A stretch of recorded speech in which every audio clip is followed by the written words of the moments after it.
Olá, e a nossa convidada de hoje nasceu na Chapada dos Guimarães, mudou-se para Curitiba, onde vive atualmente. Ela tem apenas 20 anos, é empresária do ramo digital e, aliás, é fundadora da Rubiflix, que é uma plataforma de conteúdo adulto. Conversamos com Mel Bertoja. Vem você também com a gente, embarque nessa carona.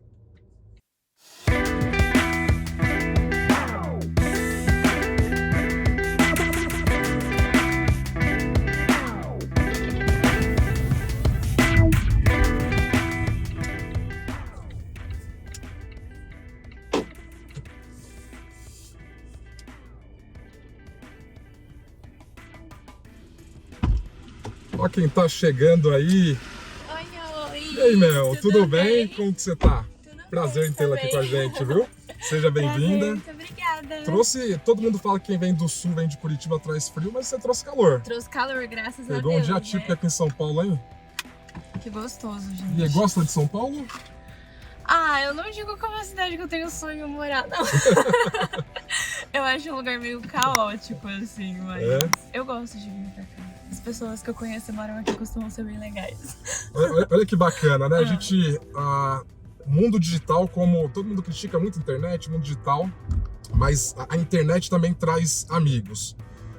Eu te conheço, pelo menos te acompanho 1 ano e meio, 2 anos, desde da questão lá de Montenegro, que você participou com o Ryan.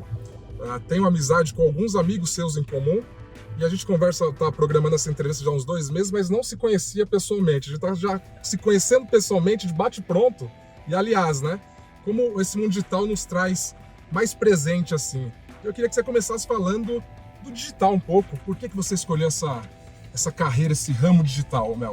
Então, meio que eu fui induzida a ela quando chegou a pandemia. Na verdade, eu trabalhava no Banco do Brasil como programadora. Aí chegou a pandemia, eles liberaram a gente pra ficar em casa, só continuaram pagando, né? Porque era só por causa da pandemia mesmo.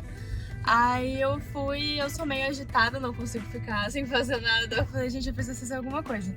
E nessa eu preciso fazer alguma coisa, eu resolvi começar a mexer com essas paradas de internet. Comecei a fazer trabalho freelancer de design e tudo mais. E como eu trabalhava com programação no Banco do Brasil, eu falei, vai ser legal se eu começar a ajudar as empresas que estão migrando pro digital agora com um robozinho de controle de estoque, comunicação interna com a equipe, coisas do gênero. Aí eu comecei a vender esse trabalho freelancer, que era desenvolver esses robôs. Deu super certo, cresceu e acabou que a gente teve que contratar pessoa, a equipe chegou a ter 5 pessoas trabalhando junto comigo. E eu tive que abrir o CNPJ.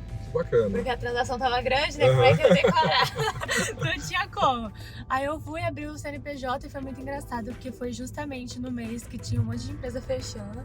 Foi eu abrindo a minha, meu pai achou que eu era meio doido. Ele falou, nossa, meu, não tá batendo bem na cabeça, não.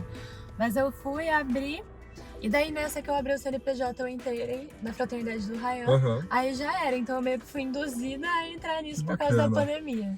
Que bacana. E é muito engraçado que o perfil das pessoas que a gente traz para entrevistar aqui são pessoas que saíram do zero, viraram alguém, e pessoas que passaram por um momento de pobreza, passaram muita coisa. A sua vida não foi de tantas dificuldades, pelo que eu vi você dando entrevista em outros locais, né? Estudou em escola particular, uma série de coisas, mas mesmo assim não deixa de ser do zero alguém, porque há pouco tempo você não conhecia o digital, hoje você é uma especialista, referência muito respeitada no ramo digital. Quanto tempo exato você falou que está no digital? Que eu tô trabalhando com digital vai fazer 2 anos agora, esse ano. 2 anos e já obteve aí números extraordinários, cases para outras pessoas que estão começando também.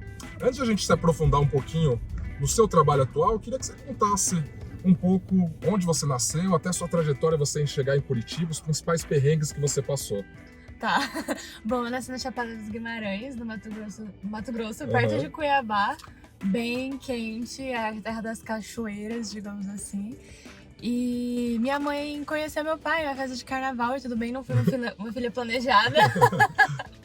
Não foi uma filha planejada, eles eram super novinhos, então eles não sabiam muito bem como era ser pai e mãe, coisas do gênero. E era aquela guerra familiar, né? Porque eles eram se separados, aí ficava aquelas guerras na justiça pra tentar pegar a minha guarda. E toda vez que... Você tinha quantos anos? Eu era pequenininha, eu tinha uns sei lá, uns 4 anos, era bem pequenininha. E você lembra desse episódio de guerra? Assim? Então, eu lembro, porque quando eu era pequena, toda vez que meu pai... Ele tinha feito umas cagadas lá, que me envolveu e tudo mais. Aí eu acabei ficando com receio, assim, de ver ele, minha mãe também. E daí toda vez que meu pai descobria a cidade que a gente tava, a gente se mudava. Então não tem nem como não se lembrar, porque Nossa. é bem marcante, assim. Marca demais e falam que a construção da consciência humana, então 6, 7 anos de idade, então Foi bem... isso acaba impactando até na vida adulta, né? Foi. Aí teve esses caos, a gente sempre se mudando, daí acabou que em um período a gente foi pra Glória de Dourados, que é uma cidade bem pequenininha no Mato Grosso do Sul também, a gente morou no sítio naquela época, dessas fugidas do meu pai. E daí por conta de todo esse caos, a minha mãe não tinha faculdade ainda, aí ela começou a fazer faculdade, ela cursou em enfermagem, hoje em dia ela já é formada, enfermeira, tudo certinho. E ela acabou entrando em depressão. Aí ela ficou 6 anos com depressão. Nossa. E eu meio que peguei o papel de mãe dentro de casa, porque ela tinha acabado de ganhar o meu irmãozinho mais novo, que hoje em dia ele tá com 14, eu tô com 20. Então eu meio que virei mãe dele, eu era meio a psicóloga da família. Todo mundo ia, falava as coisas pra mim. Então desde pequenininha eu sempre fui colocada num estado meio de controle, né? De controlar tudo e tentar fazer as pessoas se darem bem entre si e tudo mais. Aí acabou que meu pai descobriu onde a gente estava morando de novo, a gente teve que se mudar. Aí nessa se mudar que eu fui parar em Curitiba. E daí eu fui, acabei parando em Curitiba, daí minha mãe me colocou num colégio católico, aí ela curou da depressão, e daí as coisas foram se desenvolvendo. Tanto que nesse período que eu fiquei no colégio católico, acho que você já deve ter até saber essa parte da história. Não conheço. Não conhece? Não conheço. Que na verdade eu queria ser freira. Não sabia. Não. Conta isso pra gente. Foi, minha mãe me colocou nesse colégio católico e virou... Porque o sonho da minha mãe era que eu fosse freira. Provavelmente pra, tipo, tentar me privar dos traumas amorosos que ela tinha. Ela deve ter pensado, se a minha filha for freira, vai ficar tudo bem, ela não vai sofrer. Aí ela me colocou nesse colégio católico e eu me apaixonei pelos trabalhos voluntários que a gente fazia. Já fiz trabalho voluntário na área de hospital com crianças com câncer, favela, tipo comunidades assim no meio do mato, sabe? Tipo bem afastado. Então já fiz várias coisas assim. Aí eu literalmente me apaixonei. A única coisa que fez eu desistir desse caminho foi que eu me apaixonei. Aí eu tive que escolher, né? Porque não dava pra namorar e ser freira. Aí eu percebi que, na verdade, o que eu gostava do ato de ser freira era de você cuidar das pessoas como se você fosse a mãe delas, né? Entendi. De você cuidar, ter aquele afeto. Já era algo que você já vinha carregando desde cedo. Desde pequenininha, né? E daí eu percebi que, na verdade, pra eu fazer isso eu não precisava ser freira, que eu podia ser isso, inclusive, com os meus próprios filhos. Aí eu escolhi o caminho de ser mãe. E daí foi por conta disso que eu sempre busquei, tão cedo, ganhar dinheiro, porque eu queria ter filho novo. Porque eu ficava tipo, gente, se a geração for muito distinta, tipo, distante, como é que eu vou entender a fase que ele vai estar vivendo? Como é que eu vou conseguir ter vários filhos, que eu tenho vontade de ter vários filhos? Aí eu ficava nessa, tipo, não, eu preciso começar a trabalhar logo, senão não vai dar tempo. Aí foi quando eu comecei a trabalhar. Deu certo, né? Com 20 anos já... Com 20 anos deu certo, gente, deu certo. Que bacana, que legal. Você falou de uma questão da sua mãe de depressão, você também já revelou publicamente que você teve depressão. Foi por conta dessa carga que você absorveu da família, desses problemas familiares? Como que foi essa questão da depressão? Por que aconteceu e como você conseguiu fazer isso para superar? Para quem tem o mesmo problema, seguir aí algumas dicas de como você contornou tudo isso. Então, eu tive 2 episódios de depressão e um burnout. Pesado, né, gente? Programadores, vida atual é complicado. E a primeira fase de depressão que eu passei foi logo depois que minha mãe curou. Nossa. Porque, né, gente, foi 6 anos ali, tipo, controlando uma casa, eu era super pequenininha. Então, uma hora chega. Você tenta ir estendendo, mas não adianta. Uma hora chega. E foi quando eu tive meu primeiro episódio de depressão. Eu passei por ele sozinha, eu tive o diagnóstico de profissionais, só que eu não quis contar pra minha família. Porque eu tinha medo disso fazer a minha mãe voltar pra depressão e, tipo, voltar a ser o caos que era lá em casa. Então eu não contei pra ninguém. E o que me fez sair desse estado nesse primeiro período de depressão foi justamente a minha mãe ter me colocado no colégio católico. Eu acho que foi por isso que eu tive um impacto tão grande daquilo, do novo que eu tava vivendo. Porque foi quando eu me aproximei da espiritualidade, quando eu usava aquele meu machucado para ajudar outras pessoas. E daí esse foi o meu primeiro episódio. O segundo episódio foi quando a empresa de programação que eu falei deu certo. Só que deu tão certo que acabou me deixando doente, porque a pressão era muito grande. A gente não dormia, não comia direito, o programador meio que não tem vida, né? Eu sempre brinco. Aí acabou que foi uma depressão meio que buscada, né? Eu queria tanto dinheiro que eu consegui, mas daí eu já não tinha mais vida, porque era meio da pandemia, eu não conversava direito com as pessoas, não saía de casa, só trabalhava. Daí tudo que é bom também tem um lado ruim se você não saber utilizar. Aí acabou vindo a segunda leva de depressão. E nessa eu fiz hipnoterapia, constelação, e eu fiquei mais nas terapias convencionais, porque eu já tinha passado por ela uma vez, então eu meio que já sabia o que eu tinha, teve o diagnóstico também. Medicação tomou também? Então, foi indicado nos 2 casos para eu tomar medicação, mas eu sempre tive medo, porque eu tinha medo de ficar viciada nos remédios. E daí eu ficava tipo, gente, eu tenho Deus, eu vou ficar perto dele, bonitinho, até tal momento. Se até tal momento eu ver que tá muito ruim, aí eu vou e tomo alguma coisa, mas não é o indicado, não recomendo ninguém fazer isso, tá bom? Agora a gente é irmão de TDAH, né? Vi que você também tem Muito, TDAH. nossa. Eu descobri o meu TDAH durante a pandemia. E agora me interesso muito pelo assunto. E pode ser também, pelo que eu leio, lógico que tem a carga emocional, histórico, familiar, mas o TDAH ele pensa muito, né? Ele tem uma exaustão mental gigantesca. Você acha que contribuiu com sua depressão? Nossa, demais. Muito. Pelo burnout também, né? Que o burnout, ele é quando você fica tão cansado que você fica meio sem conseguir fazer nada, assim. Você sobrevive só, você não vive, né? E o burnout também. Nossa, gente, TDAH é complicado. Nossa, muito. Eu já passei cada perrengue por causa de TDAH. Não, você viu o tempo que eu demorei pra dar a volta, né? Só pra explicar. Eu fui recepcionar a Mel, falei, eu vou dar uma volta. Eu acho que levei uns 15, 20 minutos pra dar a volta no quarteirão, porque eu fui entrando em mão contrária, porque eu ia gravar a entrada aqui. Enfim, isso é o TDAH, né? Gente, é basicamente isso. Você esquece coisa, perde, coloca no lugar, não sabe onde colocou, vai conversar com as pessoas, você perde no meio da conversa. Ou começa a falar de uma coisa, você vai pra outra, quando você nem sabe mais o que você tá falando. Às vezes tem pessoa que acha que você é lesado, mas não é, gente, TDAH é complicado. Você dá umas risadas desconexas também? Eu dou umas risadas do nada, você também? Aí, gente, ó, você que tem TDAH, você que tá passando por um problema de depressão, tem jeito, viu? Gente, tem jeito. Às vezes a pessoa conta piada, você demora pra entender. Exato. Aí, a última pessoa a começar a rir. É isso. Agora, a entrevista aqui então vai durar umas 5 horas, né? Ô, Mel, aí você contou um pouco desses problemas e você, poxa, assim, todo mundo tem sonho do digital, de entrar na internet, faturar, mas a gente sabe que, embora exista essa oportunidade, é um mundo para poucos, como qualquer segmento, né? Você pode faturar muito. Primeiro, você imaginava que você ia faturar tanto quando você começou nesse ramo? Então, na verdade, a única coisa que eu tinha certeza na minha cabeça era que eu ia ganhar dinheiro e ia chegar no patamar que eu queria. Mas eu não sabia que seria com o digital, porque eu fui induzida a ele, né? Então, uma coisa que eu enfiei na minha cabeça pra vida, e foi algo que os meus pais sempre passaram pra mim, tudo que você for fazer, dê o seu melhor, mas não faça o impossível, porque o impossível vai te deixar doente. Então, eu sempre enfiei isso na cabeça, e quando eu vi a oportunidade de fazer o que eu faço, eu falei, já que eu tô entrando, eu vou entrar pra ser uma das melhores, se não a melhor. Então eu sempre me dediquei muito, eu acho que isso foi o principal fator que fez eu chegar onde eu tô. E até porque as pessoas pensam que pra você trabalhar com digital, é só você começar e do dia pra noite você vai estar milionário. Mas não é bem assim que acontece, né? Luva de pedreiro tem um só, né? São pouquíssimos que conseguem assim do nada. E a gente fala do nada porque a gente não sabe o que a pessoa passou, tudo certinho, né? Porque tudo é uma luta.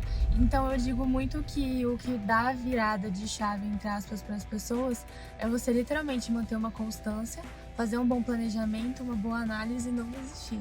A galera no geral, e essa era uma dificuldade que eu tinha lá atrás, quando comecei a assistir o Ryan, e aí te conheci pela internet, é saber como que eu monetizo pelo Instagram. As pessoas têm dificuldade para entender. Todo mundo imagina que é simplesmente ser um blogueiro e receber dinheiro de marca, e a gente vê que isso é uma parte só não é todo mundo que trabalha com isso, né? A pessoa que quer trabalhar com o digital, quais são as opções que ela tem para trabalhar no digital para monetizar? São as mais comuns, né? Mais rentáveis. As mais comuns que tem são os YouTubers, né? Que eles gravam vídeos e ganham um valor da própria plataforma para gravar esses vídeos. Tem algumas agências que remuneram para caso você poste alguns vídeos em outras redes sociais, como o Kawaii e o TikTok, por exemplo. E daí esses são os conhecidos como influencers, que meio que você cria uma base de pessoas ali, você cria um público e outras empresas, elas pagam para divulgar o produto delas. Só que o que eu prefiro, que é o que acontece comigo, é você ser um criador de conteúdo, que é diferente. Que é quando você cria um público e você cria um produto. Então o Instagram não me paga para eu estar ali, pelo contrário, ele não gosta muito de mim. Mas eu crio uma audiência, crio um produto que pode ser tanto produto físico como um produto digital, no caso o meu é digital, e daí você vai ofertando esse conteúdo para as pessoas conforme você vai criando conteúdo, por isso que somos criadores de conteúdo. Que bacana. E você trabalha com um segmento que é um conteúdo adulto. Imagina, a gente já vai entrar nessa parte da questão do preconceito, uma série de questões que você deve estar até cansada de responder, porque é algo que acaba sendo recorrente na sua profissão. Mas por que a escolha do conteúdo adulto? O porquê eu escolhi? Então, na verdade, quando eu entrei naquele período depressivo, que eu falei, o segundo, né, de quando a empresa de informática deu certo. Basicamente, eu entrei em surto, eu falei, gente, eu tenho 18 anos, eu não preciso fazer isso com a minha saúde agora, porque se eu cagar com ela agora, o que vai ser de minha futura, né? Não vou conseguir chegar onde eu queria. Então eu fui mandando algumas pessoas ir embora e acabei querendo fechar a empresa. Aí ficou 2 amigos meus, que eram muito íntimos assim, que trabalhavam comigo nessa empresa. Eles falaram assim, Mel, calma, vamos fechar tudo assim, tira um tempinho pra você pensar, descansar, vai que a gente tem outra ideia. Aí nisso eu fui e comecei a trabalhar com design de novo, que era uma coisa que é mais relaxante, né, porque design... Ok, se você não tem uma alta demanda é relaxante, mas design é um pouquinho mais de criatividade, é uma vertente bem diferente da programação. Só que daí eu tava cansada daquilo, e tipo, design, eu não ia chegar no patamar que eu queria, basicamente. Aí eu fui e falei, não quero. E como eu já tava na fraternidade do Ryan, ele sempre jogava público pra mim, pro meu Instagram, porque ele era meio apaixonado por mim, aí ele ficava tipo, eu quero pegar Melzinha, que não sei o quê. Aí meu Instagram foi crescendo, basicamente. Aí eu já tava com uns 10 mil seguidores, mais ou menos, no Insta, e chegou um amigo que eu conheci na fraternidade do Raid, ele falou assim pra mim, Mel, você tá com 10 mil pessoas no seu Instagram, você não tá vendendo nada. O que você tá fazendo? Aí eu falei, mas vou vender o quê? Aí ele falou, você podia vender conteúdo, sabe? Aqueles conteúdos adultos, diferentes. Eu nem sabia direito o que era. Aí eu perguntei pra ele, ele me mandou o Instagram de uma pessoa que vendia. Aí eu olhei e falei, gente, pelo amor de Deus, óbvio que eu não vou fazer isso, né? Queria ser freira, você acha que eu tenho coragem de postar um negócio desse na internet? Óbvio que não. Aí eu fui e falei, não quero. Só que daí passou um tempo, as pessoas ficavam falando, você devia fazer, que não sei o quê. E quando eu fiz o ensino médio técnico em informática, tinha 33 homens na minha sala, era 30 e poucos homens e umas 5 meninas. Então você conheceu o público-alvo, já. Eu já tinha muita facilidade com os homens, assim. E a gente já postava umas fotos mais sensuais no Twitter, era fechado, mas a gente já postava. Então eu fiquei tipo, cara, qual que é a diferença, né? De eu postar ali pro fechado pros meus amigos e da pessoa comprar e ter acesso. É meio que a mesma coisa. Aí a única diferença é que tem o dinheiro envolvido. Aí eu fiquei com isso na cabeça, mas não fiz. Aí chegou no último dia do ano, e um amigo meu, que era videomaker do Rai, chegou pra mim e falou bem assim, Mel, olha o Instagram dessa menina. Ela tava cobrando, acho que era R$5, pra uma pessoa mandar uma frase e ela gemer nos stories. Aí eu falei, gente, eu não tenho coragem, eu gemendo nos stories, é algo muito íntimo, né? Muito... Eu não sabia... Mas close friends ou stories abertas? Não, stories abertas, a pessoa pagava R$5 e ela gemia, foi por isso que viralizou, porque era aberto, a galera compartilhava, tipo, fala o nome de fulano, não sei de onde. Aí eu fui e falei, mas já que eu não tenho coragem de fazer assim, público, então eu vou fazer o que eu posso fazer no momento, que é cobrar pra pessoa o gemido e eu mandar na rede social dela.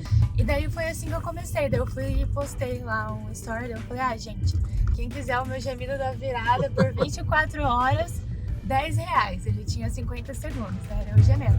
Aí a gente fez um Instagram, mandou as pessoas comprarem por lá.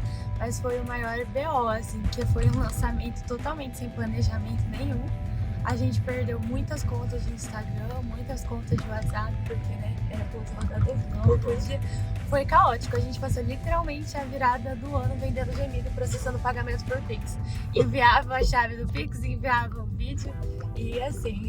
Já teve uma demanda alta desde o começo, mesmo com esses percalços iniciais? Desde o começo, foi 20 mil reais que a gente fez nesse primeiro dia, porque eu já tinha público, era uma demanda reprimida, porque ninguém imaginava que eu ia fazer o que eu ia fazer.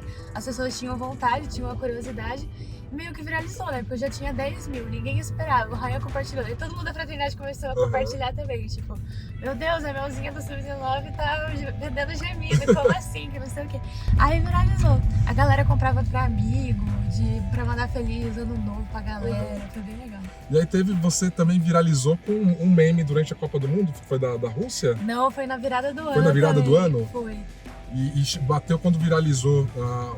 Foi o quê? Foi um gemido também? Qual que foi o vídeo? Foi um gemido. Não foi um gemido, foi uma resposta de caixinha do Instagram. Ah, tá. Foi uma resposta de caixinha. Porque eu fiquei conhecida por responder as caixinhas de perguntas no Instagram de uma forma engraçada, né? Aí as pessoas mandavam perguntas e eu respondia rindo, fazendo piada, com sarcasmo e tudo mais.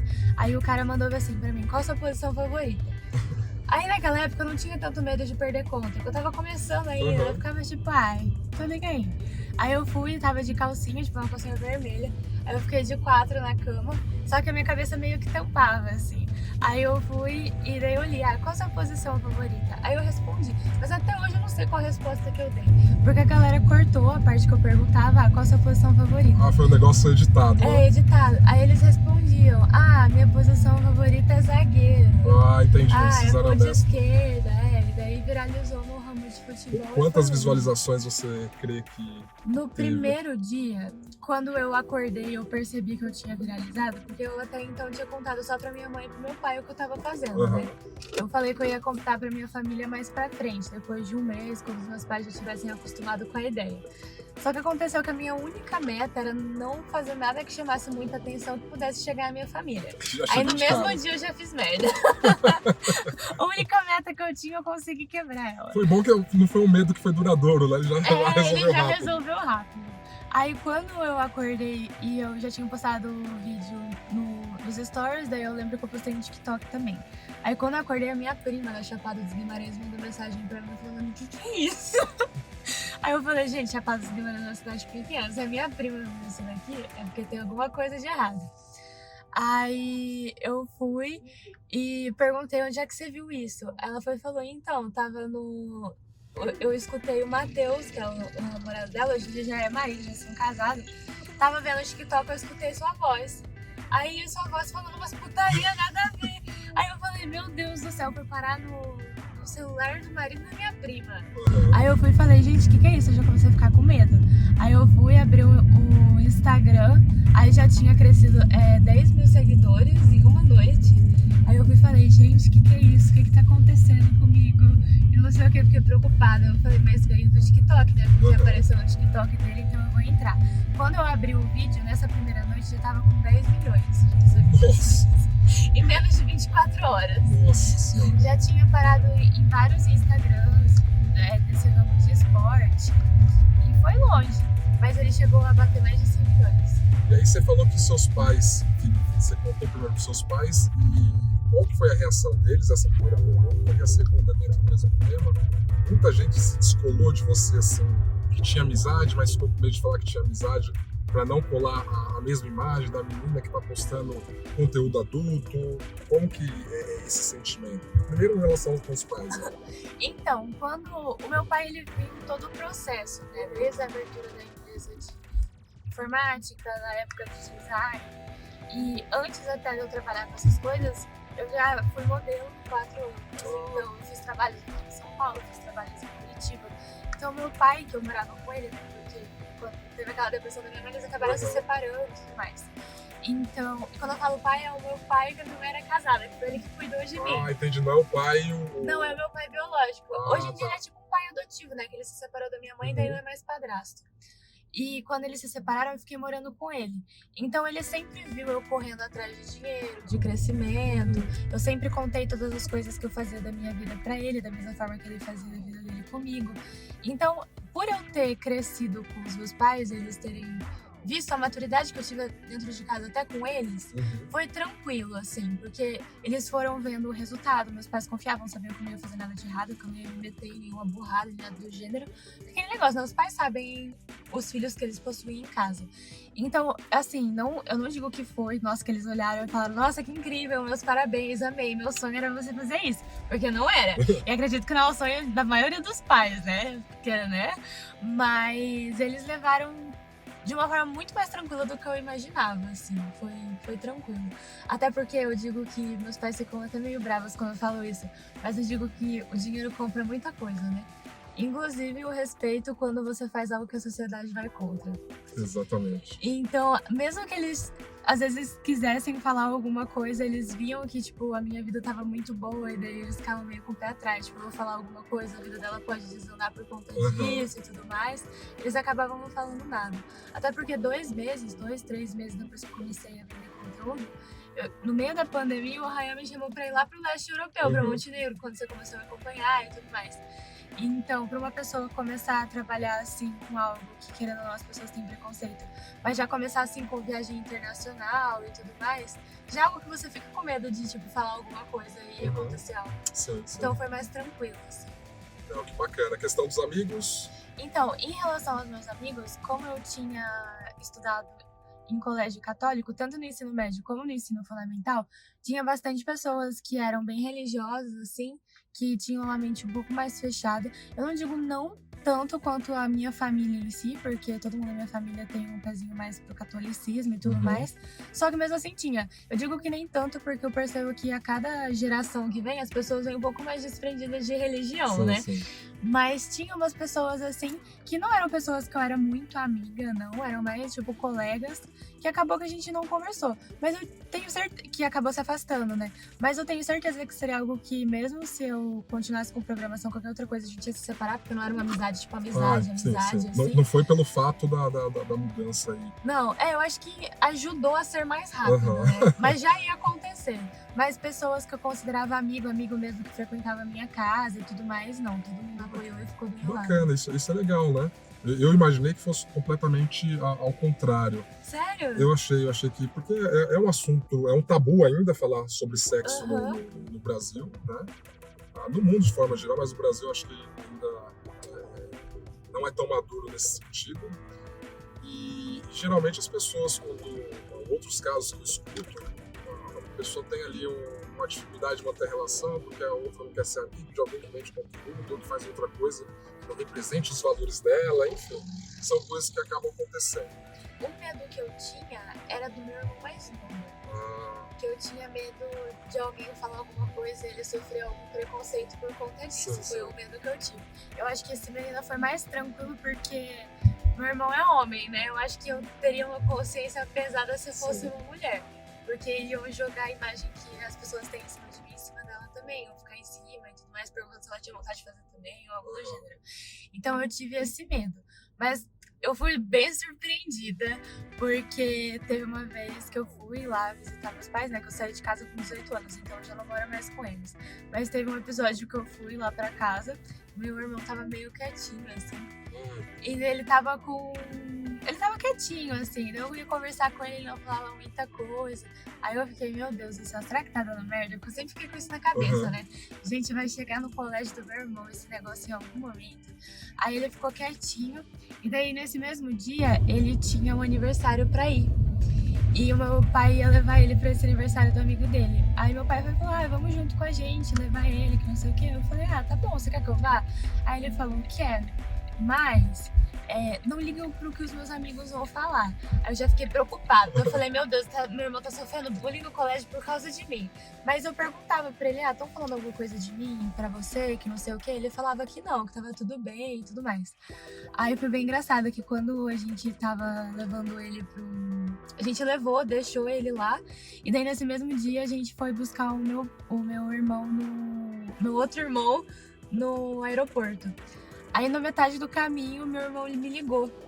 Aí eu fui e atendi. Aí eu fui e perguntei, tá tudo bem? Aconteceu alguma coisa? Porque na minha cabeça aconteceu alguma coisa de ruim, né? Porque ele falou pra eu não ligar porque os amigos dele iam falar. Daí na hora que eu atendi, era de vídeo, tipo, eu coloquei assim dele, não, deixa eu ver você. E daí eu falei, ué, essa voz não é do meu irmão. Aí quando eu coloquei, assim que eu vi que era de vídeo, eram os amigos dele. Aí eles começaram a gritar, meu Deus, é mesmo? Você é irmão do Arthur, eu sou muito seu fã, que não sei o que, me manda um beijo, que não sei o que. Então aconteceu o inverso.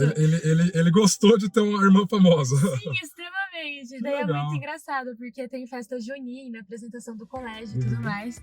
E daí ele sempre fala, você vai lá, que não sei o quê, meus amigos não te veem, que não sei o quê. Então foi o contrário do que eu imaginava.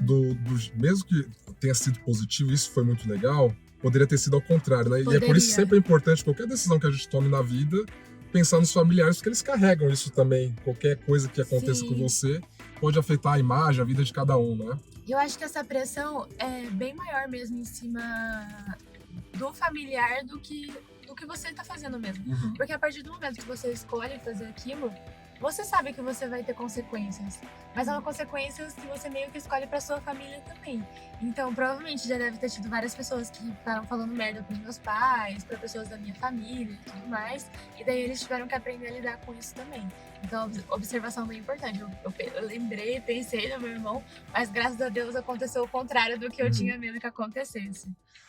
Uma coisa que, como jornalista, eu fico até com vergonha alheia de outros profissionais que fazem, e eu também não gosto que me perguntem e perguntar quanto você ganha, aquelas coisas todas.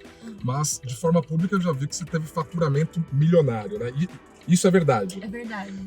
Você hoje anda com segurança. Já passou por alguma situação? Me conta a decisão de você começar a andar com segurança lá em Curitiba. Então, quando eu comecei a fazer os conteúdos e comecei a viralizar e tudo mais, foi bem estranho, porque quando começou a pandemia eu era meio que uma desconhecida, né? Como eu falei, eu trabalhava no banco, não tinha muito contato com as pessoas. Gravava já alguns stories, mas era entre os meus amigos. Pra você ter noção, meu Instagram era fechado e tinha 100 seguidores.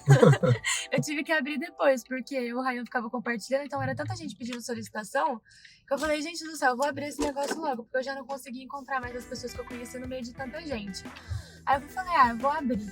Só que quando eu comecei a viajar, fui pra fora e tudo mais, quando eu comecei a andar na rua aqui no Brasil, as pessoas me reconheciam muito.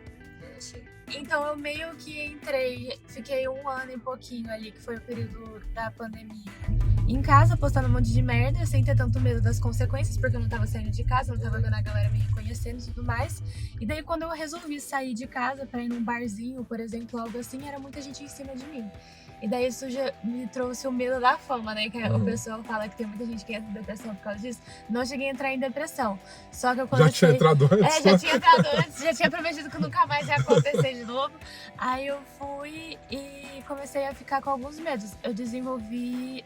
Não foi depressão, fobia mas social. eu tive umas crises do pânico, assim. Eu andava na rua achando que tinha gente me perseguindo. Eu ficava olhando pros lados, assim, eu entrava no Uber, eu achava que a pessoa ia me sequestrar, fazer alguma coisa. Porque, na verdade, meu nome não é Mel, né? Eu tenho outro nome. E daí, às vezes, eu entrava no Uber, só que no aplicativo aparece o nome de registro, que é o nome do seu documento. E eu conversava com a pessoa, ela ficava puxando assunto, que não sei o quê. E ela jogava umas perguntas que dava pra perceber que ela sabia quem eu era. E daí, quando eu ia sair do carro, ela não falava meu nome, ela falava, tchau, Mel, que não sei o quê. Aí você falava, como? E aí eu ficava tipo, meu Deus do céu, como assim? Aí eu comecei a ficar com os medos assim. Daí já aconteceu de, por exemplo, eu entrar no Uber e daí a pessoa começar a andar e, tipo, ficar errando muito o caminho. Isso me deixava com medo. Às vezes poderia não ser de propósito, poderia, mas no estado mental que eu estava no momento... Você sabe o caminho que eu tô fazendo aqui, né?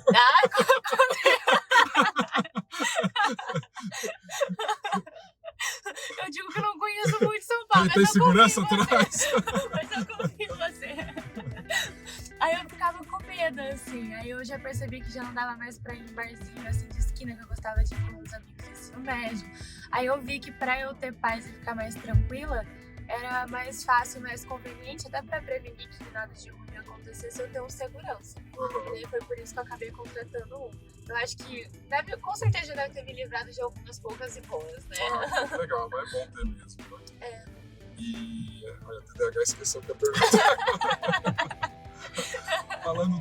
Você falou do Ryan, né? O Ryan você conheceu como? Só para o pessoal entender quem é o Ryan, ele é super conhecido, mas às vezes para quem não conhece, o Ryan Santos é um influenciador bem conhecido no Brasil, que prega aí a liberdade financeira e geográfica, né, através do mundo digital. E a Mel tem uma relação muito próxima dele. Como que você conheceu o Ryan? Então, quando eu fui dispensada do banco pra ficar em casa, que eu comecei a buscar umas paradas de empreender, não era nem empreender, era ganhar dinheiro em casa. Eu nem usava essa palavra na época, ganhar dinheiro em casa. Eu pesquisava muito sobre o assunto. E foi bem no período que ele estava fazendo o lançamento de um dos produtos dele, que é o Nômade Digital. Fui aluno também. Foi aluna? E daí eu pesquisava bastante sobre ganhar dinheiro em casa, que não sei o que, e daí eu acabei sendo pega pelo gestor de tráfego dele do YouTube. Daí apareceu um anúncio dele. Foi muito engraçado, porque eu nem sabia quem era o Ryan. Eu literalmente caí no anúncio dele, cliquei lá, era a última semana que você podia comprar, o último dia, sei lá, não lembro bem. Eu lembro que já tava fechando as vagas. Aí eu cliquei no anúncio e falei, eu nem sei quem é esse cara, mas eu vou comprar, vamos ver o que vai dar. Aí eu fui, comprei o curso, aí eu lembro que no decorrer do curso, eu nem fui pesquisar quem era ele, eu só comecei a ver o curso. Aí em algum módulo lá ele foi e falou que ele era muito cancelado, as pessoas caíam muito em cima dele. Eu falei, ué, por quê? Aí que eu fui pesquisar pra ver quem que era o Ryan, o que ele fazia e tudo mais. Meio doido, gente, meio doido. Mas quando você tá em casa toda a pandemia, eu não penso muito, você vai fazendo os negócios. Aí eu fui procurar ele no Instagram, aí eu fui ver a quantidade de seguidores que ele tinha. Ele tava com um perfil de 2 milhões, eu acho, na época, se tinha caído nesse ainda, não lembro. Eu sei que ele tinha bastante seguidor, e daí eu fui e caí no funil dele de vez. Daí ele ficava compartilhando a fraternidade que ele tem, né? E daí na época tinha o Sub-19, que hoje em dia nem tem mais. Só que antes de eu entrar pra fraternidade em si, eu cheguei a comprar um milionário com o Instagram, que foi quando eu percebi que eu precisava estar no Instagram para vender os robozinhos mais ainda. E daí foi quando eu abri o perfil, e daí nisso ele já foi me conhecendo, porque eu mandava mensagem pra ele, e o Ryan sempre respondia todas as DMs, né? Aí eu fui e falei, eu comprei o Nômade Digital, agora eu comprei o milionário com o Instagram, que não sei o quê. Aí ele ficava mandando pra mim, só falta entrar no Sub-19, hein, que não sei o quê. Aí eu acabei entrando, assim, 2 meses eu já tinha gastado bastante dinheiro com ele. Em 2 meses já tinha gastado muito. E essa parte que eu quero entrar, porque as pessoas falam como construir network. É um network orgânico, né? As pessoas vão se conhecendo, enfim. E tem a compra de acesso, que é você participar de masterminds, como são esses produtos que você comentou do Ryan, e que tem diversos no mercado, né? Explica para as pessoas o que acontece na fraternidade e o quão produtivo é fazer parte de um mastermind. Eu, por exemplo, aqui no Zero Alguém, nós temos o Trampolim Network, né? Então, inclusive tem um código de barra, quem quiser seguir e entender como funciona mais, que é você se reunir com pessoas de vários setores, de várias culturas, e cada um contribuir com o outro, né? Qual que foi a questão da Mel? Como que você vê a positividade de um networking bem feito? Eu acho que o principal é você se conectar com pessoas que vão ter mais conhecimentos em algumas áreas do que você, vão ter contatos que você não tem contato e que não vão fazer você desistir. Porque essa era a minha maior dificuldade no começo, porque não eram todos os meus amigos que estavam entrando no digital, a grande maioria deles tinha sonho em fazer faculdade, e eu precisava estar num ciclo de pessoas que tivessem os mesmos sonhos, as mesmas vontades, pra eu literalmente não desistir, porque não é tão fácil assim. E daí eu acho que esse foi o principal gatilho, assim, que deu em mim, eu estar perto das pessoas que gostariam de chegar nos mesmos lugares, gostariam de ter uma vida parecida com a minha, porque eu tinha vontade de viajar para vários lugares diferentes e coisas do gênero. Eu acho que o principal também, além disso tudo, é que eu não fiz faculdade de empreendedorismo, negócio, eu não tenho faculdade. Eu parei no curso técnico em informática. Então eu tive que aprender literalmente tudo na prática. E quando você vai fazendo as coisas sozinho, quando você tá num grupo de pessoas onde eles possuem muito mais conhecimentos do que você em várias áreas, as quedas que você tem são diminuídas, porque você aprende com os erros das outras pessoas. Então, em vários momentos, principalmente em relação à contabilidade, judicial, esses negócios que eu não tinha conhecimento mesmo, eu jogava no grupo, perguntava para as pessoas que eu conhecia nesses grupos, e daí elas me davam um direcionamento melhor, me indicavam profissionais melhores. Tanto que a gente se conheceu, né, por causa desses contatos. Então, eu acho que esse é o maior ponto, assim. Você literalmente tem umas quedas. Você vai ter quedas, só que você vai ter quedas menores, porque você vai ter uma gama de conhecimento maior e você consegue crescer mais rápido pelos contatos que você ganha. E aí você falou do Ryan, qual que é a principal característica que conheceu ele de perto, né? O Ryan ele fala um negócio muito importante que é a maior verdade. Quando a pessoa fica muito rica, muito exposta, principalmente no nível que ele chegou, né, existe uma dificuldade muito grande de confiar nas pessoas, porque aí todo mundo quer ser amigo, né? Então, poucas pessoas têm a proximidade com o Ryan, a não ser quem está nos masterminds mais caros dele, que convive com ele. E você teve essa oportunidade de ter uma relação mais próxima. Quem que é o Ryan para o pessoal conhecer? O que ele contribuiu na sua vida? Nossa, basicamente o Ryan me trouxe onde eu tô hoje, assim, porque se não fosse por aquele curso, eu não teria entrado na fraternidade dele, não teria tido esse amigo que falou que eu poderia vender conteúdo e não teria o público que ele me deu para vender o conteúdo. Então, basicamente, ele foi... Nossa, basicamente tudo, né? Ele me trouxe onde eu estou hoje. Foi um padrinho pra você. Foi um padrinho. Eu digo que ele brinca que ele é um mentor, né? Do pessoal que entra na fraternidade dele.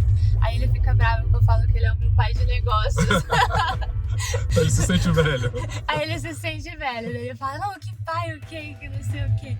Mas conselho. Até em questão a haters, né? Eu recebi muitos haters no começo. Porque... como ele era a minha principal... Você falou que São Paulo é caótico. É caótico. Estamos xingados agora, pessoal. Como eu peguei o público dele, então era um público mais radical. Ele tinha um posicionamento radical. E como era a minha maior influência, digamos assim, no começo eu seguia muito essa linha de ser, não treteira, porque eu não arrumava treta com ninguém, mas eu tinha um posicionamento mais agressivo, digamos assim. Isso me trazia muitos haters, trazia resultados sim, porém trazia muitos haters.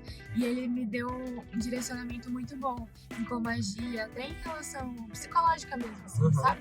Ele foi bem importante. Eu não sei se eu respondi a pergunta que você realmente fez, porque o TDAH pegou agora, gente. Agora pra lembrar qual que foi a que eu fiz, que é difícil. Não, foi sobre o Ryan mesmo, a última, né? Sobre o Ryan, como que é o Ryan, né, pro pessoal e como ele te ajudou. Você já falou que foi um padrinho, um pai, né? Como que é o Ryan, pessoalmente? O que é personagem e o que é o próprio Ryan? Então, gente, o personagem não existe, na verdade. Ele é daquele jeito. Ele é daquele jeito mesmo. E eu sempre falo pra todo mundo desconfiar de todo mundo que aparenta ser um personagem na internet, porque não faz o menor sentido você ser um personagem, porque as pessoas se conectam com pessoas. A partir do momento que você tenta ser um personagem, você, primeiro, não vai conseguir levar aquilo durante um tempo grande, porque as pessoas vão ver que aquilo dali é fake, elas vão se desconectar de você. Você vai ter várias crises de personalidade, porque você não vai saber mais o que é personagem e o que é realmente você. E então o Ryan, ele sempre falava que ele era um personagem, que não sei o quê, mas na verdade era só um caos mental dele que ele não queria aceitar que ele era daquela forma. Aí ele dava desculpa que ele era um personagem, mas na verdade ele não era um personagem, ele é realmente daquele jeito. Ele é treteiro, fala os negócios sem pensar, é carinhoso, divertido. É um anjinho, assim, na Terra. É meio doido da cabeça, que nem ele é. Tem vários problemas, que nem a gente tem TDAH, tendência à depressão. Toda pessoa que é muito inteligente é caótica da cabeça. Então eu tenho tendência a ter um sucesso no digital também, né? Ryan e você, TDAH.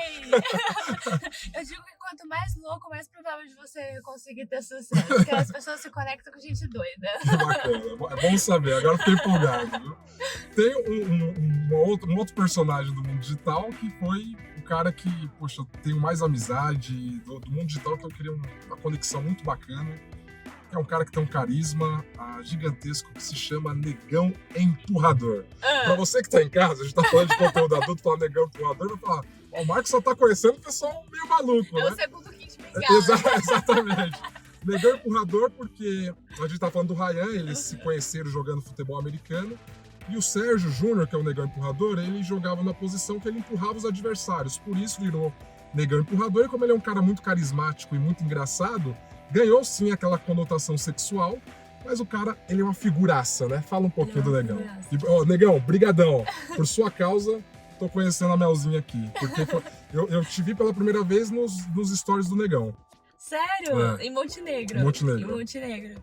Eu conheci o Negão, não foi em Montenegro, foi aqui em São Paulo no aeroporto. Indo pra Montenegro. Vocês viajaram juntos? A gente viajou junto. A gente se conheceu antes mesmo da gente se ver no aeroporto, a gente já conversava planejando o dia que a gente ia se ver no aeroporto, porque ele não sabia inglês. E daí eu fiquei responsável por conduzir ele durante a viagem pra não se perder, dar tudo certo e tal. Aí eu conheci ele ali no aeroporto, a gente foi pra Montenegro. E já durante a viagem, eu já postava ele nos meus stories, explorando algumas caixinhas de putaria comigo. Aí eu já comecei a jogar bastante público pra ele, que nem o Ryan fazia comigo. E daí eu fui jogando público, a galera começou a chipar nós dois juntos, a gente fazia umas lives pedindo uns romances, não sei o quê. E daí foi assim que eu conheci ele. E ele meio que cresceu no digital assim, né? Lá em Montenegro também. O Negão, ele é tão figura, né? Que você conhece ele em 30 segundos, você vira o melhor amigo do Negão, nossa. né? Ele tem um carisma, um poder de conexão, assim, com as pessoas que é incrível. É incrível, eu acho que o maior dom dele é a carisma. Porque eu digo que ter carisma é um dom, não é todo mundo. Você não consegue aprender a ser carismático. Você nasce assim. Você não é treinável, né? Você ser... Não é. Você nasce desse jeito e ele tem essa luz maravilhosa dele. Tem um grupinho dele lá também, né? Ele ficou lá em casa um período, foi acho que uma semana que ele ficou lá em casa. É muito engraçado esse negócio de grupo. Você conhece as pessoas, você ganha uma confiança tão grande nelas que antes mesmo de você conhecer elas, você já fica no mesmo quarto de hotel, na mesma casa. Tipo, eu tô aqui em São Paulo agora, mas acho que você viu nos meus stories, né? Eu tô na casa da Mahara, que é uma colaboradora minha. Gente, ela trabalha comigo vai fazer 2 anos. Eu nunca tinha visto ela pessoalmente. Conheci no grupo do Ryan. E a primeira vez que eu vi ela foi pra dormir na casa dela, que foi agora. E com o Negão foi basicamente assim. A gente ficou um tempo lá em Montenegro. Aí ele ficou uma semana lá em casa. Foi engraçado. Ele falou, me leva pros lugares daqui em Curitiba, me apresenta. Só que Curitiba não tem muito o que fazer.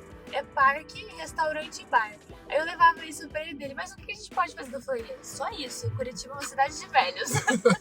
Só tem parque e bar e restaurante. Olha, sabe como eu conheci o Negão? Conheci pela internet, né? E aí curti as coisas, comentaram também caixinha de perguntas, a gente começou a se falar também por direct, né?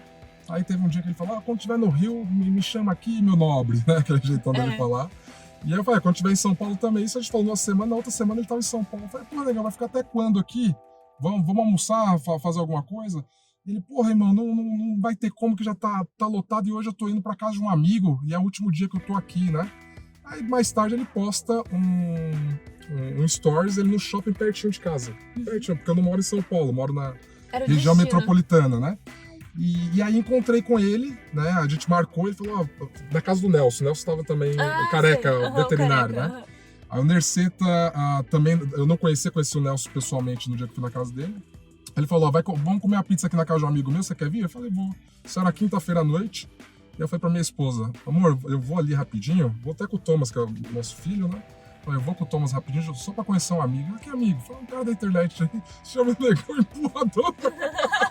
Ela olhou assim, não, deixa o Thomas fica, né? Aí eu fui pra conhecer lá 10 minutos, levei acho que um whisky pra ele lá. Eu vou voltar, né? Voltei, era 5 horas da manhã, mas nisso você vê como é importante o network, né? Aí nisso eu conheci o Joe, que também, não o Joe que trabalha para o Ryan, né? O outro Joe, o Jonathan Miranda, que é programador também. E aí conheci o Joe, aí uma semana depois eu fui encontrar com o Joe para levar ele para morar no meu condomínio. Viramos vizinhos da mesma rua. Tudo por conta, você vê como a internet as coisas vão se conectando, né? Caramba! Inclusive, esse final de semana ele estava lá em casa. Fizemos amizade, aí o Joe mora num bairro vizinho do bairro que eu nasci, e ele conhece pessoas, meus amigos de infância. Olha que coisa maluca, né? Enfim, e a coisa foi assim. Aí conheci o Negão, conheci o Jonathan, conheci o Nerceta, aí tô conhecendo você agora, a Julinha. Eu participei de um evento da Clube aqui em São Paulo, e aí eu conheci a Júlia rapidamente, não deu pra gente conversar muito. Mas ela. Ai, que legal! E falamos rapidamente ali, né? Mas todo mundo por conta de conhecer o Instagram.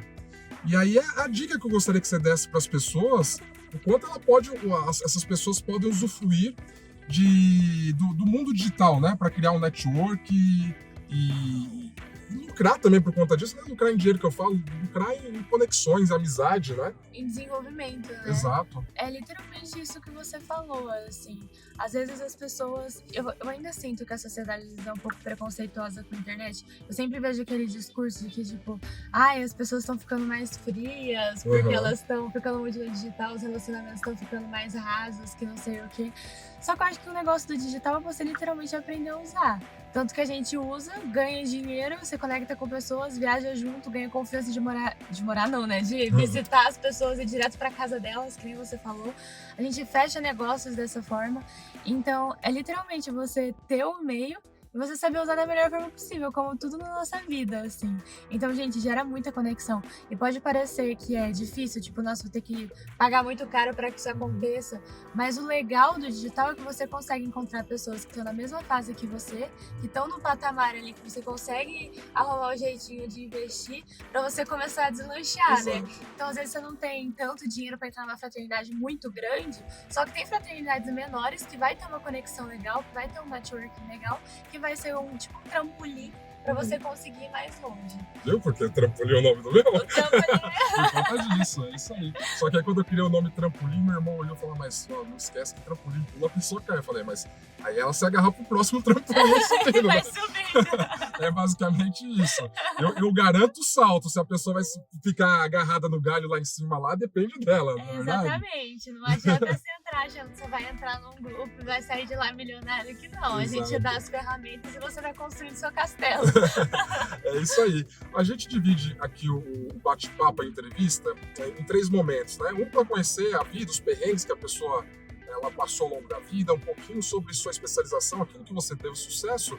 E o terceiro é para conversa, todo mundo que a gente escolhe a dedo para vir aqui, é para inspirar outras pessoas a vencerem na vida, né? Chegarem ao topo, assim como você chegou, e espero que esse topo ainda seja só um trampolim para algo mais, né?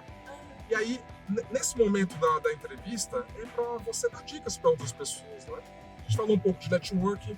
Eu queria que você falasse como você tem essa facilidade com homens, até por ser seu público-alvo.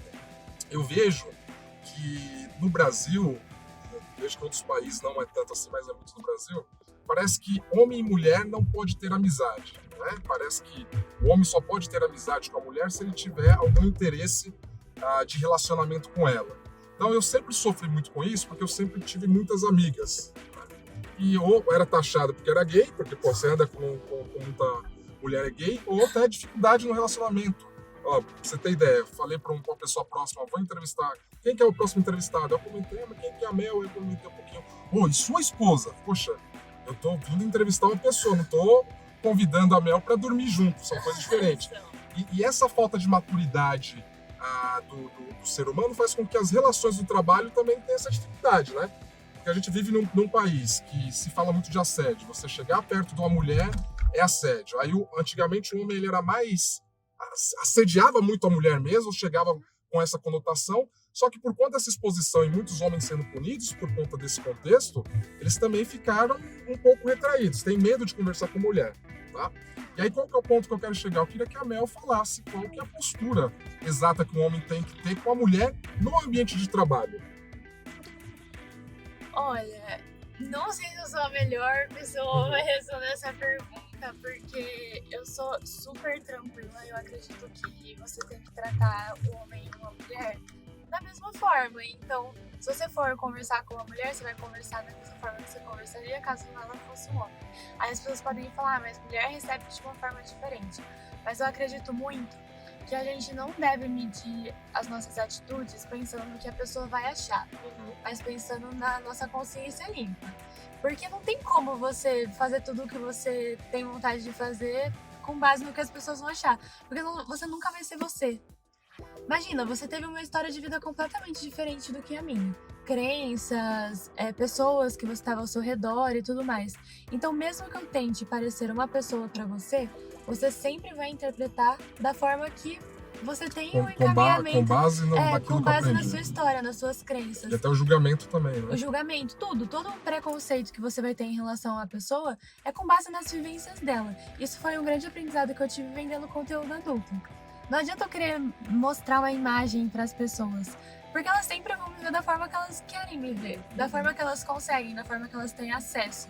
Então, eu sempre defendo isso, de que, tipo, pra sempre você ser você mesmo, se você for brincalhão com um homem, seja brincalhão com uma mulher também, porque se a pessoa for se conectar com você e ela não levar aquilo pro lado ruim, é a pessoa certa pra estar do seu lado. Porque se a pessoa não consegue entender, por exemplo, uma piada ou o seu jeito, ou literalmente te ver da forma que você é, o que você vai ter pra agregar, sabe? O que essa relação vai agregar na sua vida? Então, eu defendo muito isso, assim, de você sempre fazer o melhor que você tem, de consciência limpa, e deixar a forma que as pessoas vão receber por conta delas. Entrar na questão do empreendedorismo, você tem uma veia muito forte empreendedora, porque quem vem de fora não conhece a Mel vai falar igual uma pessoa que está falando que é fácil, é só regular e ganhar dinheiro. E a gente sabe que não é assim, tem muita gente em vários ramos, né? Mas só dá certo quem tem uma veia realmente muito empreendedora. Você com 20 anos já tem essa maturidade muito grande. Como ser empreendedora, nasce ou você forma ao longo do caminho? Eu acho que a pessoa tem uma tendência a ser empreendedor por causa da personalidade, né? Você tem que ser uma pessoa competitiva, você tem que ser uma pessoa que não desiste fácil, então não adianta você ser competitiva e tipo, ok, perdi aqui, tá tudo bem, vou tentar competir em outra coisa. Sim. Não, eu perdi aqui, não, mas agora eu quero ganhar, como é que faz pra voltar desde o começo e fazer isso daqui dar certo? Então eu acho que a pessoa meio que nasce, assim. Ela pode aprender alguns tributos, mas eu acho que ela vai ter que terceirizar muitas coisas que as pessoas que já nascem com essa tendência a empreender não vão precisar terceirizar e vão ter mais resultados por conta disso. Por isso é algo mais natural e não forçado. Se vende nos dias de hoje que ser empreendedor é o que há, mas nem todo mundo nasceu para ser empreendedor. Nem todo mundo. Você tem que ter coragem, porque é muito baque, as pessoas vão cair muito em cima de você. Em vários momentos você vai se ver sozinho, tentando passar por alguma situação. Então você tem que ter uma maturidade, você tem que ser bom em planejamento, em análise. Porque não adianta nada você planejar, não ser um bom executador e não saber se aquela execução trouxe um resultado positivo ou não. E se não trouxe, como que vai trazer agora, de acordo com os conhecimentos que você adquiriu. Então eu acredito que tem como todo mundo empreender. Eu acredito que tem. Só que tem pessoas assim que tiveram uma tendência maior, e essas que têm uma facilidade maior de planejamento, análise e execução são as que conseguem crescer mais e ter mais resultado. Do ramo que você está hoje, você acha que esse ramo é um ramo temporário ou um ramo que você vai ficar por muito tempo? O que você sonha daqui 15, 20 anos, até porque você é super jovem, né? No ramo do empreendedorismo, o que você quer alcançar além do que você já alcançou hoje, que é muito para a sua idade? Então, não é uma profissão que eu vou conseguir chegar com, sei lá, não sei nem quantos anos eu vou viver, mas, sei lá, com 70 anos fazendo o que eu faço não tem como, porque a minha profissão é que nem modelo, tem um prazo de validade, não é mesmo? Até porque eu acredito que a pessoa vai querer fazer isso durante muito tempo na vida, porque querendo ou não, é uma exposição muito grande e tudo que você vai fazendo você vai cansando, né? Eu já conheci muitas pessoas que ficaram anos numa profissão, daí fez outra faculdade, mudou e tudo mais, então eu tenho conhecimento. E ainda sendo TDAH, né? A tendência ainda é você nunca tá satisfeito onde você tá. E então eu tenho consciência que não é algo que eu vou fazer. Mas eu acredito assim, por eu ter 20 anos, eu vou fazer durante muitos anos ainda. Porque eu sou muito novinha e eu realmente gosto bastante de fazer o que eu faço. Mas não é algo que dá pra levar assim pra sempre, pra sempre. Então eu tenho outros projetos, a gente tá com o lançamento de uma plataforma agora, que é do nicho adulto, porque eu realmente gosto muito desse nicho. Mas que não dependa necessariamente de você. Que não depende necessariamente de mim. Eu quero ter uma empresa que eu já sou bem tranquila, né? Eu já viajo e tudo mais. Só que nem eu falei, eu tenho muita vontade de ter filhos. Então eu quero chegar num estado onde eu não precise fazer mais nada e que tá tudo bem, sabe? Eu tirar um tempo para dar atenção pra eles, principalmente aquelas fases iniciais, que é depois que nasce e tudo mais. Então, meio que tudo que eu faço na minha vida, a gente é voltado pra ter filho em algum momento. As pessoas pensam que não, pelo trabalho que eu tenho, mas é o meu sonho ter uma família. Você se considera bem planejada financeiramente, de alocar os recursos que você ganha em bons investimentos? Como que é a Mel nesse sentido financeiro? Sim, tanto que em todas as empresas que eu tive, a gente sempre focou os primeiros meses assim, em não pegar lucro nenhum. Ser 100% investimento, e até hoje, mais da metade do que a gente ganha, tudo para investimento. Mas investimentos na própria empresa? Na própria empresa, sim. ou na própria empresa ou em conhecimento, que querendo ou não é para a própria empresa da mesma forma, né? No investimento financeiro, em carteira de investimento, você é expert nisso? Você é uma pessoa que tem essa preocupação? Eu não invisto em fundos de investimento, mas eu gosto de investir em coisas da empresa mesmo, sabe? Que vai fazer com que aquilo fature mais. Eu acredito muito nisso. Eu sou muito medrosa, gente, então eu tenho muito medo de colocar meu dinheiro na mão da responsabilidade de outras pessoas. Então eu sempre foco no que tá no meu controle, no que eu sei que, tipo, eu tenho controle ali. Claro que se em algum momento eu chegar no estado que eu já tô cansada de cuidar de tudo, eu posso confiar parte do financeiro nas mãos de outras pessoas. Mas no momento não. E é claro que a gente sempre vai usando os investimentos pra vida pessoal também, pra ter essa vida que eu comentei contigo. E como que é ter um padrão de vida já elevado para uma menina de 20 anos, essa maturidade também, porque você é jovem, embora seja muito madura, continua sendo jovem. E dinheiro, glamour, mexe com a cabeça das pessoas, por mais madura que elas sejam. Como você se blinda para não deixar subir para a cabeça sucesso e dinheiro? Primeiro de tudo, fazendo terapia, porque querendo ou não, a gente leva muito baque. Pra você trabalhar com conteúdo adulto, então, às vezes não é nem pela sociedade, mas por você mesmo, sabe? Porque eu trabalho com o meu corpo, então eu tô vendo meu corpo o tempo inteiro. Aí é muito fácil você entrar, por exemplo, mulher que tem TPM, entrar naqueles períodos de autoestima baixa e ficar se questionando. Aí você pode entrar numas piras muito erradas se você não tem um acompanhamento de um psicólogo. Eu, pelo menos, não conheço ninguém que, tipo... Você faz terapia? Já fiz. Já fez? Não tô fazendo agora. É você voltar, que eu falei isso agora. Eu não conheço alguém que consegue se manter ganhando muito dinheiro e que não faça um acompanhamento psicológico. Porque em algum momento você vai se zoar. Eu fiz por conta do TDAH pra entender o que era, né? Sério? Hoje em dia eu faço mais pra ter esse acompanhamento, de não deixar as coisas subir na cabeça e tudo mais. E outra coisa que me ajuda bastante também é que a minha família, tem uma parte de uma família que mora em cidade pequena e tudo mais. Então manter contato, sempre visitar, porque você vê a realidade das outras pessoas, né? Sim. E daí isso faz você manter o pé no chão, continuar com os seus princípios, os seus valores. Então nunca esquecer de onde você veio também é muito importante pra você acabar não se perdendo. Eu faço muito isso, né? Eu brinco com todo mundo que eu nasci no Jardim Mão da Cabeça, né? Você que conhece pouco São Paulo, eu nasci no Campo Limpo, que hoje, segundo os números mostram, é o segundo bairro mais perigoso de São Paulo, né? Então, passou nas estatísticas do Capão Redondo, que sempre foi uma localização que muito temida. Então, só perde por centro lá do Campos Elíseos, ali na região de Santa Efigênia, que por conta dos usuários de droga tem um índice muito alto de violência. Vendi picolé, uma série de coisas, e eu sou muito conectado ainda com o bairro.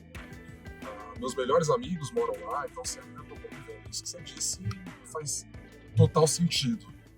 Você voltar é uma renovação de você saber quem você é, de você valorizar. Às vezes acontece um baque na semana, você se sente a pior pessoa do mundo, aí você volta lá, do jeito que a pessoa te trata, você fala, nossa, por mais que eu tenha tido um baque, eu tô muito acima, né? Então é um lugar que me renova o tempo todo. Bacana isso que você falou. Você se enxerga, né? Porque às vezes eu me pego assim, porque todo mundo tem dias ruins, gente. A nossa vida é boa, mas a gente tem dias ruins, como todo mundo. E daí às vezes eu me pegava assim nos dias ruins, eu ficava, nossa, que saco, não sei o quê. Nunca satisfeita, sabe? Aí quando você para e você consegue lembrar de onde você veio, você vê tudo que você construiu, aonde algumas pessoas que conviveram com você estão, não que elas estejam no lugar ruim, mas é uma realidade totalmente diferente. Aí você para e pensa, nossa, meus problemas são maravilhosos, obrigada, senhor, manda mais, manda mais. É isso mesmo. Mel, a gente tá chegando ao fim aqui, e eu queria fazer a pergunta que eu faço para todo convidado. Para você, o que é ser alguém? Cada pessoa imagina uma coisa. Uns acham que é dinheiro, outros diferença na sociedade, outros ajudar o mundo. Cada um tem um conceito em relação a ser alguém. Para Mel Bertotti, o que é ser alguém? Para mim, ser alguém é você estar feliz e em paz com a sua vida financeira, a sua vida pessoal, a sua vida emocional e a sua vida espiritual. Para mim, isso é ser alguém. Não tem um valor, não tem um estereótipo de vida, então você não precisa ser casado, você não precisa ter filhos, você não precisa ter uma casa própria, você não precisa nada. Pra mim, ser alguém é você definir o que o teu corpo pede, quais são os seus sonhos mesmo, não os sonhos que estão das pessoas ao seu redor, e você seguir isso em paz, independente do quanto você ganha, do que você tá fazendo. Isso pra mim é ser alguém. Que bacana. E pra gente encerrando aqui, eu queria que você deixasse seu recado para quem tá assistindo, de dicas de como sair do zero e se tornar alguém ao longo da vida. Nossa, eu acho que o start é você primeiro saber aonde você quer chegar, definir, não que esse vai ser o lugar final que você vai chegar lá e falar, pronto, acabou, minha vida, o que eu faço agora? Não, mas definir o primeiro lugar que você quer chegar, é estipular uma estratégia, se vincular perto de pessoas que vão te ajudar a chegar lá, que vão te dar uma força quando você pensar em desistir, coisas do gênero, procurar uma terapia para te ajudar no lado emocional, porque daí vai ser só a pessoa que vai te ajudar quando você pensar em desistir. E é justamente isso, não desistir, fazer uma boa análise e se manter firme. E quem quiser encontrar a Mel na internet, conhecer um pouco mais do seu trabalho, deixa seu arroba, onde que as pessoas te encontram, Mel.